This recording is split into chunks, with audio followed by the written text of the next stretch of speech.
NASCAR's most historic team has new life after hitting the jackpot today in Las Vegas, winning with Josh Berry. Let's break down everything that took place in NASCAR in Las Vegas.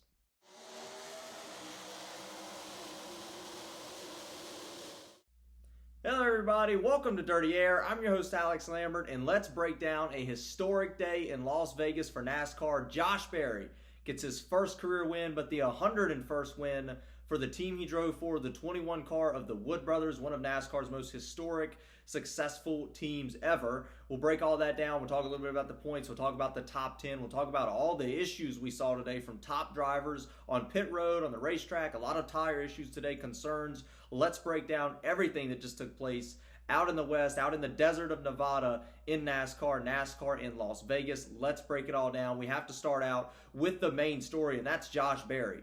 And I would say this is definitely a surprise win. This is an underdog win. I don't think anybody expected Josh Berry to go out and win today's race at the 1.5 mile speedway out in Nevada. But Josh Berry put together a solid race all day long, was on the right strategy call, and passed Daniel Suarez in the closing laps of this race to win and get his first career win and get the 101st win for the Wood Brothers team. And once again, like I said, one of the most historically successful teams in the history of NASCAR, but you have to go way back to find a lot of that success. There's new life now with the Wood Brothers team. You can go to their last 5 wins. I think it's 2001 with Elliott Sadler at Bristol. You then have to go to 2011 with Trevor Bayne in the Daytona 500. That was his first and only career win. That was Sadler's first and only career win first win, but not his only career win in 2001. And then you'd have to go to Ryan Blaney in 2017 at Pocono when he beat Kyle Busch. That was his first race win at the time. He obviously went on to win more races and a championship.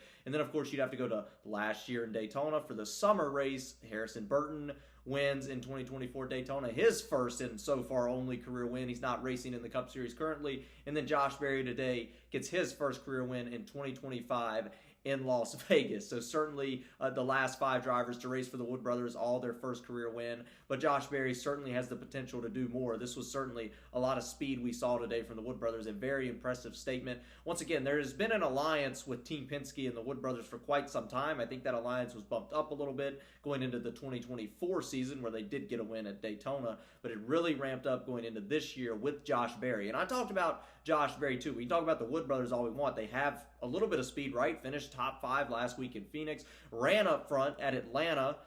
Daytona is just its own monster. So the only race I can really point out where I didn't see any impressive moves or impressive performance was certainly in Austin, Texas at Circuit of the Americas. But at the ovals so far this year, excluding Daytona, they have shown a lot of speed. He's also won a stage earlier this year as well. Important to note for that 21 team. But Josh Berry itself, I talked about Josh Berry a couple of years ago. You can go back to 2023 when he ran a couple of races filling in for Chase Elliott when Chase Elliott was injured. Berry did really good. He actually finished second one race behind Kyle Larson at Richmond.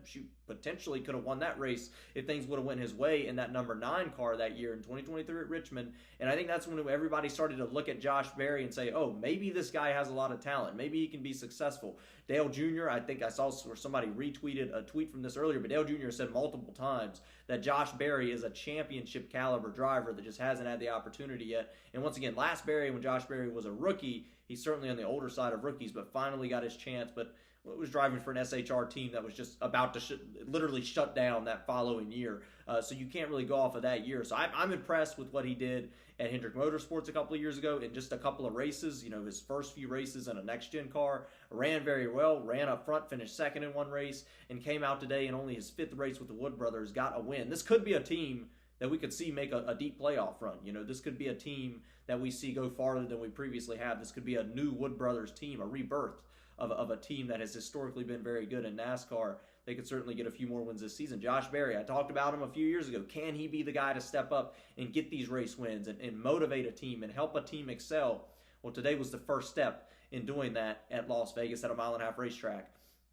Let's talk about some drivers that had pit road issues, and there are a long list of drivers that had disappointing days on pit road. I can talk at the end of the race, we had Noah Gragson blow a tire, goes and slams up in the wall. Tire issues, pit road issues haunted these drivers all day long. Kyle Busch, multiple speeding penalties, entering pit road. You can see here has a tire fall off the race car midway through the race on a restart. This completely kills his day, backs it into the wall.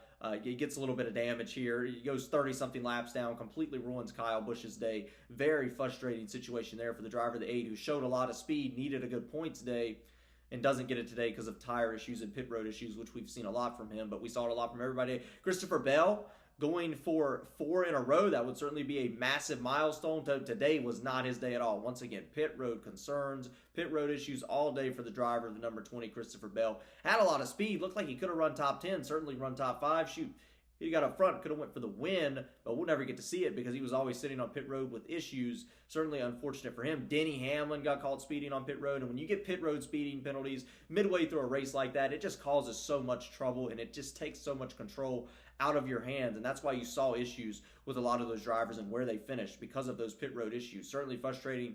Hocevar, a couple others, Ty Gibbs, a couple other guys had similar issues on pit road. Once again, a disastrous day for drivers on pit road today in Las Vegas. We've seen this in the past at some racetracks like Texas. We've seen it at a lot recently, but I can't think of a Vegas race where we saw this many tire failures and incidents on the racetrack like this, so that I can remember immediately. So that's certainly a frustrating situation for a lot of these race teams. We'll have to continue to monitor how that goes moving forward at these mile and a halves for the rest of the season. Once again, Ryan Blaney was one of the drivers that had a very frustrating day. It started this weekend, had an accident in practice, wasn't able to qualify, finished in the back, or started at the rear of the field today. It was an uphill battle from there, had multiple pit road incidents, and then finally gets caught up in an accident, gets a DNF, doesn't finish the race today. What a terrible weekend for Ryan Blaney's standards, right? Winning today, top 4 in points, was certainly excited about a race in Las Vegas where he's previously run very well at, and just didn't have a good day at all. Every driver, every team has a bad race every once in a while, and that was today for Ryan Blaney. So unfortunate circumstances for him. Just everything that could have went wrong for the driver of the Penske number 12, while his affiliate team, Josh Berry, won the race today. So that's certainly frustrating for him. Joey Logano showed a lot of speed as well. Those are the main ones, the big ones, the top drivers that we expected to run well today that didn't, mainly because of tire or pit road incidents. Certainly unfortunate there. And then, of course, let's take a look at the top 10. Let's take a look at the drivers that didn't have these issues or were able to recover or capitalize on the results today. Josh Berry certainly won the race. Daniel Suarez, nice run for him. We talked about how it's been a tough year for him. Was running up front at Atlanta, got caught up in an accident. Was running up front at Phoenix last week in the top 10. Got caught up in an accident because of a lap car spinning in front of him. Very frustrating season for Suarez. And then, of course, there's been a couple of races where he just hasn't had a lot of speed. A nice second place finish today for Daniel Suarez. He's going to take those points and run with it. That's a fantastic day for him. Finally starting to get some things on the right track. I know he's frustrated he finished second, didn't get the race win today, was in position to potentially get it, but Berry was just faster. But overall, for the Trackhouse Chevrolet, take the nice points day, and both of the Trackhouse Chevrolets were fast today. You see Ross Chastain in the 5th position as well. They've been fast at these mile and a halves over the last few years as well, these intermediate style tracks. So we'll continue to watch them at these tracks moving forward. Ryan Preece, solid day for him. Haven't seen a whole lot out of him this season speed-wise, but a nice 3rd place finish today. I would certainly take that if I was Ryan Preece. Was on the right side of some strategy calls, and then, of course, was able to keep the car in one piece. Some other drivers didn't do that, had pit road issues. Preece was not one of them. Finishes 3rd. Nice points day for him. William Byron, one of the fastest cars of today's race. I think if we just talk about raw speed, the fastest cars and drivers of today's race was certainly going to be William Byron, and you see Kyle Larson in the 9th position. Those are certainly the 2 fastest cars of this race. But about midway through the race or going into that final stage, they decided to pit, make sure they were 100% good on fuel, and then, of course, some cautions came out, and that just sort of ruined that strategy where they lost track position and then got on the same pit sequence as everyone else, and that really hurt them. They were, I think they were like 21st, 22nd after those pit stops, so they were able to gain some position, get back up in the top 5 for Byron, in the top 10 for Kyle Larson, but unfortunately was not able to get the win, so they're certainly going to be disappointed in that. Certainly they were the fastest teams and drivers of this race from everything we saw, but there was a huge strategic element in today's race at Las Vegas. Just based off what I saw, those were the fastest cars. Of course, once again, you have Austin Cindric, a nice 6th place finish for him. I'm seeing a lot more speed out of Austin Cindric these last few weeks. Ran well at Daytona, should have won Atlanta in my opinion if it wasn't for Larson sort of sliding up the track and causing a late race crash there. That was unfortunate for Cindric that did happen at Atlanta, but Cindric certainly looks to be running way better this season than he has previously, but that penalties keeping him low in the points right now. So we'll have to keep watching him, see if he can recover from that. Alex Bowman, 9th, 7th place finish. Bowman's been kind of this guy all year. You can kind of relate him to Chase Elliott too.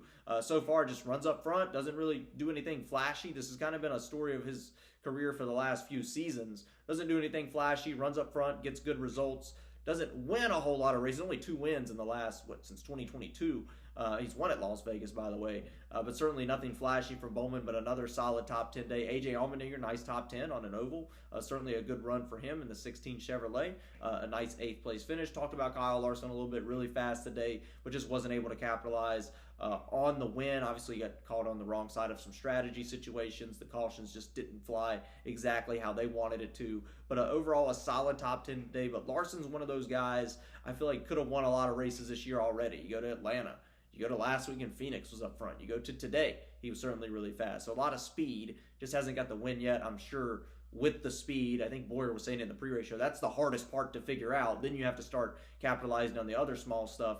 Kyle Larson certainly could get multiple wins this season, and he's showing signs of greatness already for the 2025 season speed-wise for the number 5 Hendrick Chevrolet. And then Chase Elliott. So what is that? Does that put every Hendrick Chevrolet in the top 10, I believe? So certainly Chase Elliott with another 10th place finish. That's certainly good for him in the 10th position. Chase Elliott, once again, hasn't done anything super flashy the last couple of seasons, but gets a top 10. He gets solid points days. But I'm still eager to see, can Chase Elliott jump? And I've been saying this for, a year now? Can Chase Elliott jump over that hump, get back to top 5, top 3, winning NASCAR Cup races? Certainly we'll have to see and figure it out moving forward. But that's it. Really all there is to discuss following this race. We do go to Miami next week, Homestead Miami Speedway. Drivers are going to be riding the high lane, riding against the wall. That should be a lot of fun to watch. But, of course, that's it. All there is to talk about.